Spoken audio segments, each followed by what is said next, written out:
Welcome back to the Stephen Knight Show. As you know, Adam is here live in person. I'll let you and Chike take away movie reviews. Sure thing. So actually, I've been doing a little traveling this past weekend to actually make my way down to Atlanta. So I didn't get to see any new movies, but I have started watching this show. And Chike, I don't know if you've seen it or we've talked about it. Reservation Dogs. Have you seen No, this? So no. it's an interesting one. It's an FX show, and it's about these teenagers that live in a Native American reservation in Oklahoma. And it's kind of like they're kind of hustling their way to go and save enough money to move to California. So it kind of shows that kind of world in the reservation, and it has a lot of feels of the Atlanta show Atlanta, or the TV show Atlanta. If Mhm. you've seen that, it has kind of that supernatural element, some kind of that quirkiness, focusing a little bit on the different characters. But it's really good. So definitely, I'm almost done. It's only 8 episodes. I got a couple more to go into, but it's got that kind of dark comedy, dark humor. And, I don't know too much about the modern Native American and the world they live in and kind of the trends and things like that. But you get a big slice of that, and it's been a pleasant watch and highly recommend. So let me ask you some questions. Is it, in the show, do they deal with alcoholism a lot? Do they talk about drug use? Not yet. It's kind of interesting, and we might get there.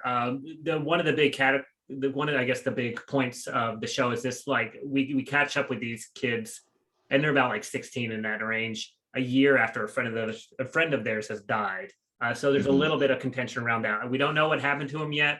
Um, Okay. it can delve into that, but there's definitely there's definitely the possibility because they do mention it a couple of times here and there.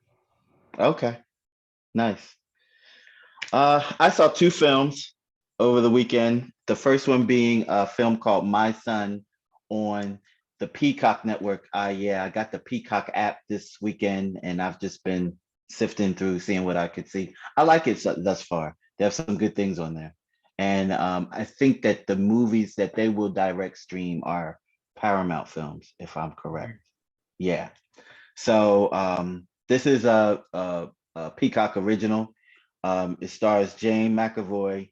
If you don't know who James is the Professor X from the X-Men movies, and he was also the villain in M. Night Shyamalan's Unbreakable. And the actress Claire Foy plays his ex-wife. So basically, this is an absentee father who gets a call saying that his son is missing, has been abducted by the wife, not by the wife, but the wife calls. She tells the ex-husband. He comes to figure out what's going on. And what you don't know initially is that he is a special agent for London, and he's been on assignment, and he works undercover operations. That's why he can't stay around the son or stay around the family too much. And he's dealing with feelings of not being around for his son, and feeling like if he was around, then maybe that this wouldn't happen. And so it's as he's going into his detective work, and he's working with an actual detective on the force, the detective calls him up and basically explains to him that he has to leave alone. He's on his own, and he has to figure out what's going on. He said he got a call from higher up, and that he can't be involved in this case anymore. And then it takes a turn. What I like about this film is that it doesn't show you any hands on the other side. The whole point of view of the movie is from the father's point of view.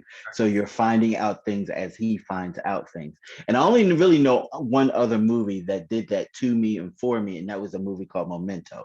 And I really, really like that because it keeps you on your feet as the stories and the characters develop. And you take this roller coaster ride. I'm gonna lie to you not. I found myself talking to the television simply because simply because it got so intense. And it keeps you on guard. So definitely check it out. It's a highly dramatic movie because you're dealing with a father, and family issues, and the love of his son, and him not being there and wanting to be there. It's a lot. It's highly emotional, and it has action in it. So definitely check that out. And the other film was The Harder They Fall. This film is being shown in select theaters around the country before it actually gets to Netflix. So Netflix did something opposite. They put it in the theaters first, and then they're going to put it on streaming. And I've been waiting for this movie for months. I've been waiting since the summertime to see this movie. It's an all black cast Western movie. I'm here for it. I'm with all of it. Idris Elba, Regina King, Jonathan Majors, Oh yeah, that's it. Lakeith Stansfield, Delroy Lindo, and Zazie Beetz. It was good. I'm not gonna hold you. There were parts of it because it's a Western. It was a little campy. They're like the they didn't do that, but they had moments like that in the film. And it's like, okay, I see what you're doing. I get it. It's a Western. But it was a pretty good story. It takes a twist, it takes a turn.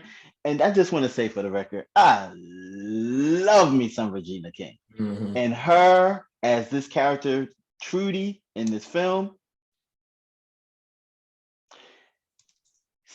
Pay close attention at the credits. Just play close attention. When you see the movie, play close attention to the credits. Nice. Yeah, I that was the movie I was actually going to say I'm looking forward to, because it doesn't release until this Wednesday, which is kind of frustrating not to release it on a Friday beforehand for us to watch at home. But I am excited about the movie. It looks great. It looks like, and I'm fine with Westerns. So I'll be fine with the campiness.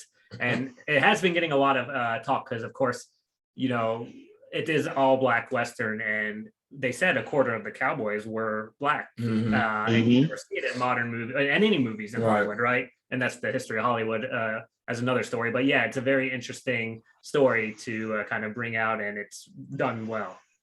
Yeah. And if you remember the film Rosewood, even though Rosewood was a different kind of film, if you look at some of the characters in the Rosewood film, they were cowboys. If you really pay attention, they were cowboys, and they owned land, and they farmed their land, and they rode around on horses. They wrangled horses. They wrangled cattle. So they were cowboys. They did exist. There are some famous ones. There were some talented ones, but they did exist.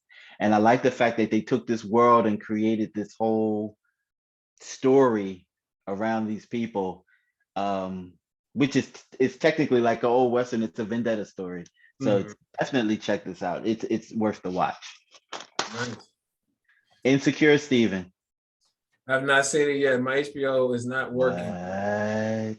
It won't me change my password. It keeps giving me We're errors. 2 episodes in. Like, who do I need to call? Do I need to talk to someone? Are you using your account or are you using someone else's? My account. The crazy thing is that the good thing is it's only 30-minute long, so I can catch up quickly. But I definitely want to see my show. But you know what I don't like? There's been a lot of some backlash. Have you noticed that? Because one of the characters, she wears AKA colors, which is a so I heard some of the talk about that. It's stupid. But I guess people from the sorority feel like it may be sacrilege for her to do that. She's acting as a character. But that's my point. Like, you don't hear doctors complaining about ER or what's the other show, Grey's Anatomy. The doctors aren't complaining because people are wearing doctor's coats and performing surgery. What's the showrunner? Pinterest? Penny. Yeah. He said, I'm glad we're not coming back. Yeah. You all waited this long to watch the show, you're gonna bash it over a character? And the thing is, she's a character. She's in the sorority.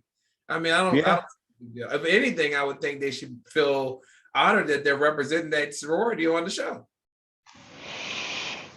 I don't know. Again, you know how sensitive people are getting these days. It's ridiculous. I mean, when first I didn't even pay attention. I was like, why am I upset? You know what I mean? It's ridiculous. But yeah, I can't wait to catch up on the 2 episodes. I'm gonna do it this week for sure. So this isn't a new show. It actually has a season before, but I'm new to it. It's called Love Life, and it's also on HBO. I find it pretty interesting.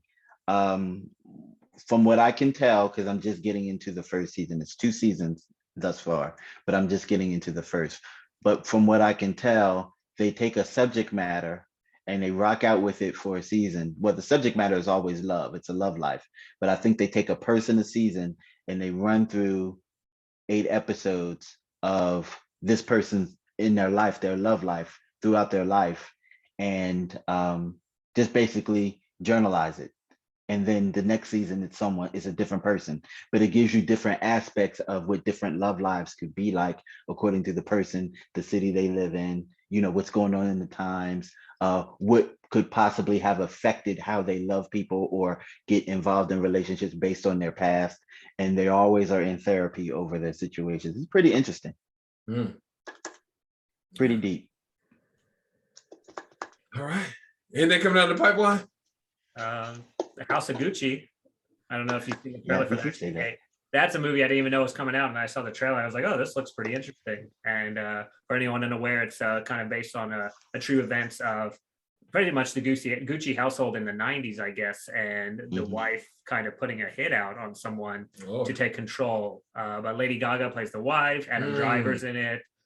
Jared Leto, a lot of a big cast, but it looks like kind of a fun. I feel like we're finally getting into like a holiday season after last year not having anything of like, here's some fun, wild, crazy movies just to watch and enjoy. Well, The Eternals drops this Friday. I don't know if I'm going to be able to get to it because they're only doing it in theaters. Yeah.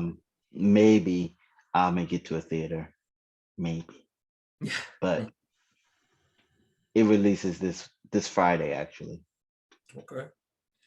Well, guys, as always, thank you for letting us know what to spend our time and our money on and what not to. And we'll be right back after this.